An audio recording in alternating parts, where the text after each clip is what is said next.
that your pets could talk to you? It might be dangerous, huh? But you could find out what they're thinking. And they could comfort you with words, not just snuggles, for the ones that are good at comforting you with snuggles. But also they could explain themselves, like why they feel compelled to eat crayons,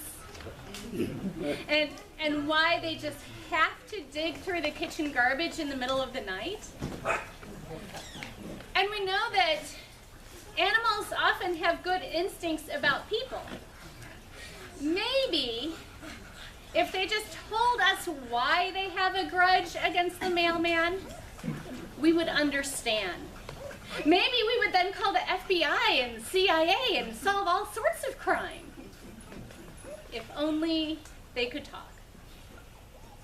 Well, in our first lesson today, we hear about a donkey who seems to know a whole lot more than its human.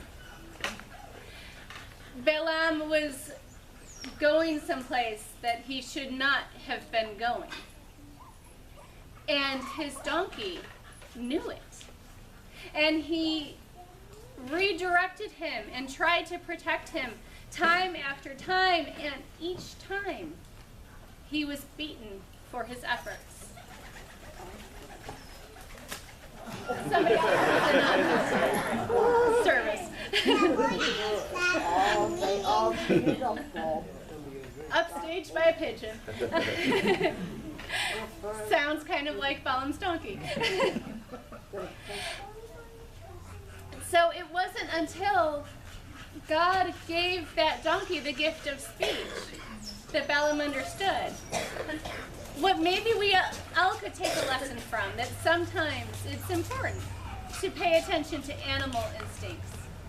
Sometimes they know things that we don't. And then in the gospel today, we are reminded of a time when Jesus directed his disciples to go and untie a donkey and its colt. One that were tied outside a family's home, not kept in the stable, but with being tied outside, it's possible that they weren't really valued. And notice that Jesus did not ask for a majestic camel or a honorable war horse, but he chose this donkey who was low and humble and common and everyday to ride through Jerusalem on that Palm Sunday. On one hand, we have a donkey who is wiser than its owner and given the gift of speech. And then on the other hand, we have this donkey who's probably not even wanted by its owner, but called and used to serve Christ. Two of the same type of animal that if we looked at, many of us probably couldn't tell the difference. And yet they have such different stories, such different callings, such different gifts. In Corinthians, we hear about how we all have different gifts. Some of us all are kind of like Balaam's donkey and have the gift of speaking and wisdom and healing. Some of us all here might have talents with musical ability or accounting or being able to solve problems and look at things from a different perspective that others just can't see. And some of us, maybe like that later donkey in Jerusalem, we have the gifts of listening and encouragement and carrying one another's burdens, of making sure that things get done that need to get done. Each of us have a different set of gifts, of experiences, of abilities. Not just the humans, but the animals too. No two are alike. Everyone is unique.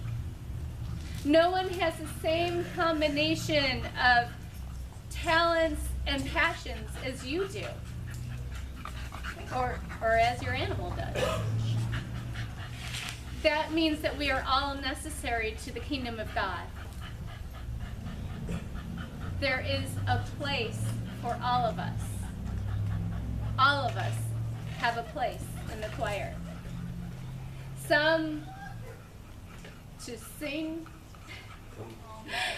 Some sing low and some sing high. Exactly. And some to be like Balaam's donkey and to speak the truth even when we don't want to hear it. Sometimes God speaks through us, through those who we would least expect, sometimes even through ourselves. But we are all called, like that donkey in Jerusalem, to carry the good news of God's love for all creation into the world. So today, as you look around this beautiful setting, let us give thanks for God's creation, for all God's creatures, for God's menagerie, and the way that God has put us together. All of us with our different gifts and talents, working together to bring change, to serve one another, to love one another, and to bring the kingdom of heaven into view. Amen. Please stand as you are able.